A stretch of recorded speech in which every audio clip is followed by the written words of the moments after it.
Bonjour et bienvenue. Alors aujourd'hui, nous allons essayer de présenter une notion très importante en JavaScript qu'on appelle les pipelines. Au fait, les pipelines ne sont rien d'autre que développer un modèle de fonction qui nous permet d'enchaîner des opérations, soit sur des nombres, soit sur des chaînes ou soit même sur des objets.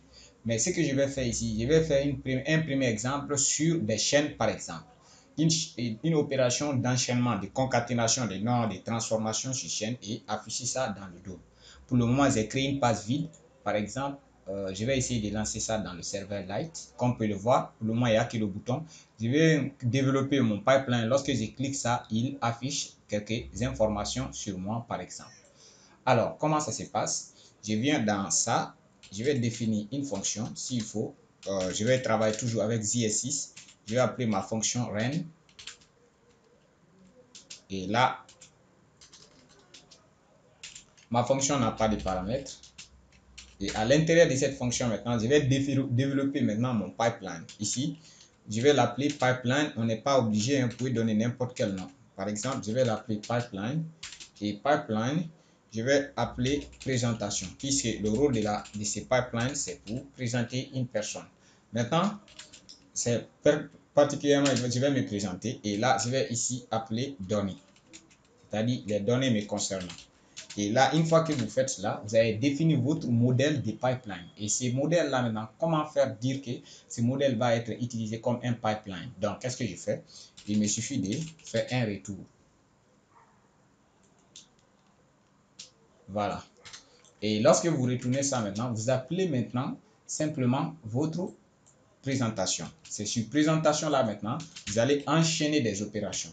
Et l'enchaînement se fait via la méthode reduce. Et la méthode reduce, qu'est-ce que je vais faire ici?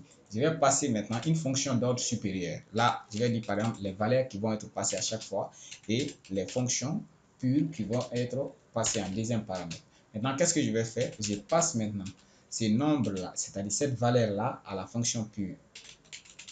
Simplement. Et deuxième maintenant, ces valeurs-là, je dis que ça va être à chaque fois stocké dans ma variable donnée. Et il me suffit maintenant de placer un deuxième paramètre de la fonction reduce, ici, donnée. Une fois que vous finissez ça, vous venez de définir un métamodèle de pipeline. C'est comme si c'est un pipeline. Je peux faire plusieurs opérations de nombres, plusieurs opérations de chaînes, ainsi de suite. Maintenant, dans mon cas présent, je vais essayer de faire des opérations de chaînes. Par exemple, je vais définir maintenant une variable après mon pipeline. Je vais appeler ma variable ici, me présenter.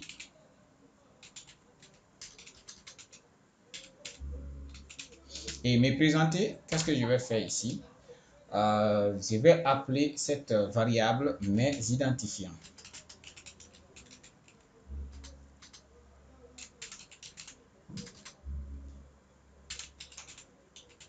Et mes identifiants, qu'est-ce que je vais faire maintenant? Je viens de définir maintenant mon pipeline puisque c'est un métamodèle qui me permet d'enchaîner. Ça, c'est l'objectif des pipelines. Et là, maintenant, il suffit de passer un tableau et ces tableaux, maintenant, vous passez des opérations en paramètres de ces tableaux. Première opération que je vais effectuer ici, par exemple, je vais dire par exemple, je suis.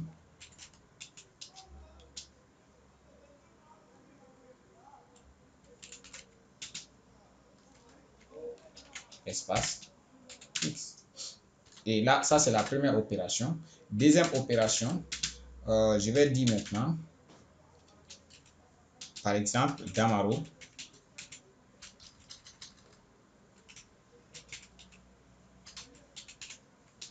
Et puis, troisième opération ici, je vais passer par exemple mon nom. Juste ça, c'est des exemples pour l'utilisation, mais croyez-moi, avec des vraies applications, vous pouvez faire plein de manipulations avec ce genre d'application. Par exemple, je reviens ici à ce niveau.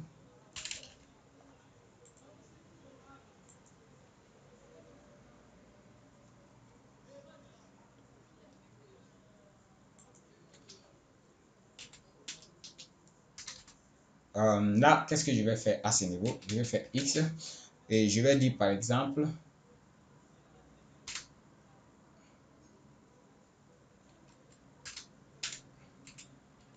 bon, pour ne pas que ça soit collé,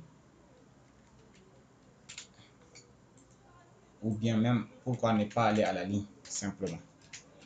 Voilà. Et après avoir fait un retour à la ligne, je mets un espace. Et après l'espace encore, je vais enchaîner une autre opération. Par exemple, là, qu'est-ce que je vais faire à ce niveau? Par exemple,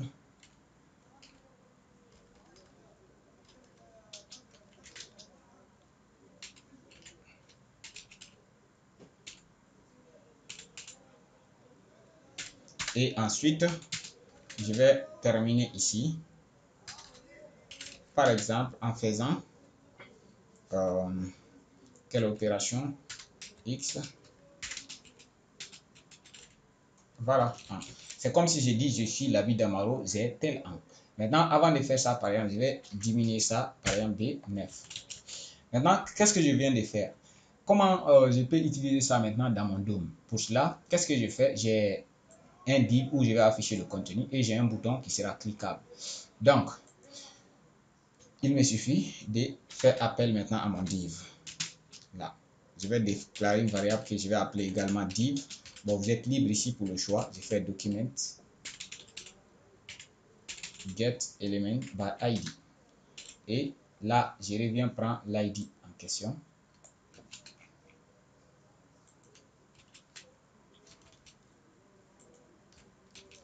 Et à ce niveau, qu'est-ce que je vais faire maintenant? Je prends div, je fais inner text par exemple, égal. Et là, il suffit d'appeler maintenant ce modèle que je viens d'appeler là. Et je l'appelle et je passe en premier paramètre l'habit par exemple. Je veux qu'il affiche l'habit d'Amaro simplement.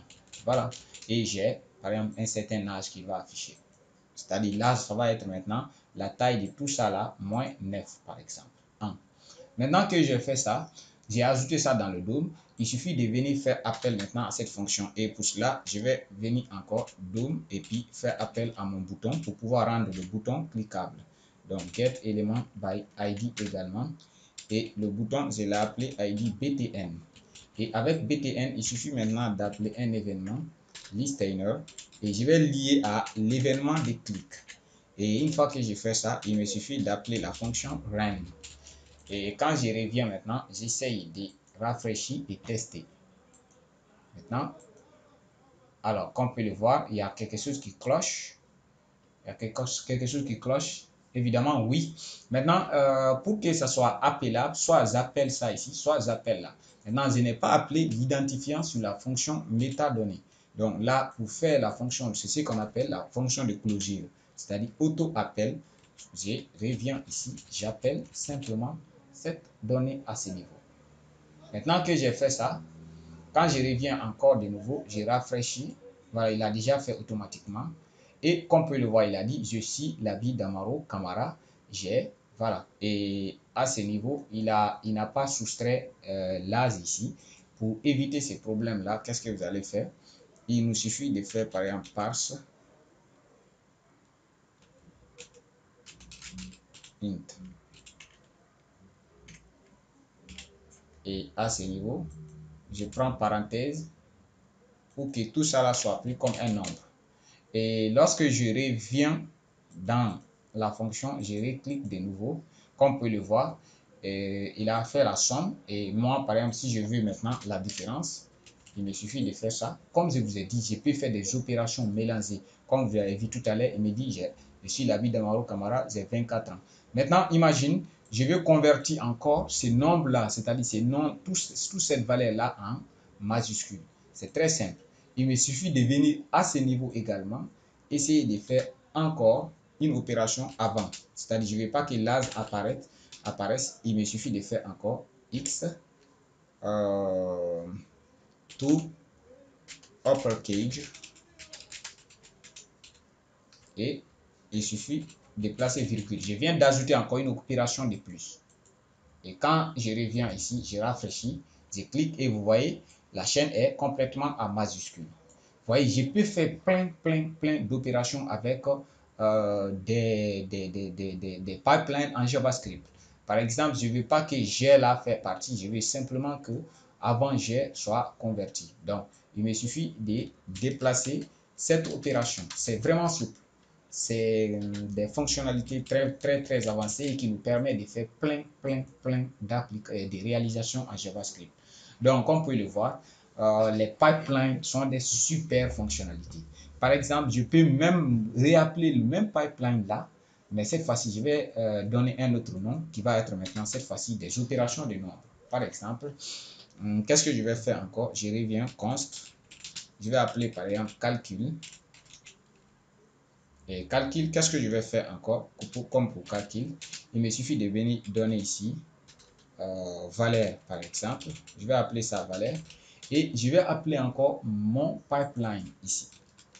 Cette fois-ci, voyez, vous allez voir vraiment l'avantage de ces pipelines. C'est-à-dire qu'ils nous donnent vraiment des souplesses qui ne disent pas son nom. Voilà. Et là, arrivé là, qu'est-ce que je peux faire encore? Je peux faire des opérations. J'ai pris X, ce n'est pas dit qu'il faut obligatoirement mettre X, non. Je peux me donner n'importe quel nombre, c'est-à-dire le nombre que je vais donner multiplié par 2. Ensuite, ces mêmes nombres divisé par 3. Ensuite, ces mêmes nombres X. Bon, je vais essayer de faire des opérations de puissance, par exemple. Math pour X à la puissance 10, par exemple. Bon, 10 c'est trop grand. Je vais prendre, par exemple, 4. Vous voyez? Et une fois que vous finissez ça, n'oubliez pas de faire les mêmes erreurs. Si j'ai privé comme la valeur, c'est valeur. Donc, il me suffit de faire ça. Je peux ajouter encore. Je vais, par exemple, venir ici. Je fais div.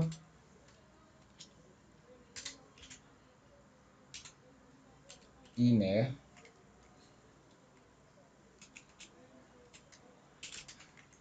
Texte. Et je concatène. Et pour la concaténation, il faut répartir à la ligne. Et qu'est-ce que je vais faire ici? Il me suffit de venir appeler encore ma fonction calculer. Et là, calculer.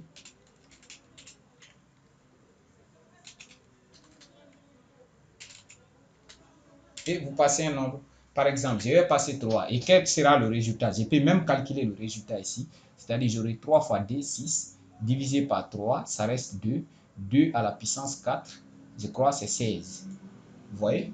Automatiquement, quand je reviens ici encore, je clique.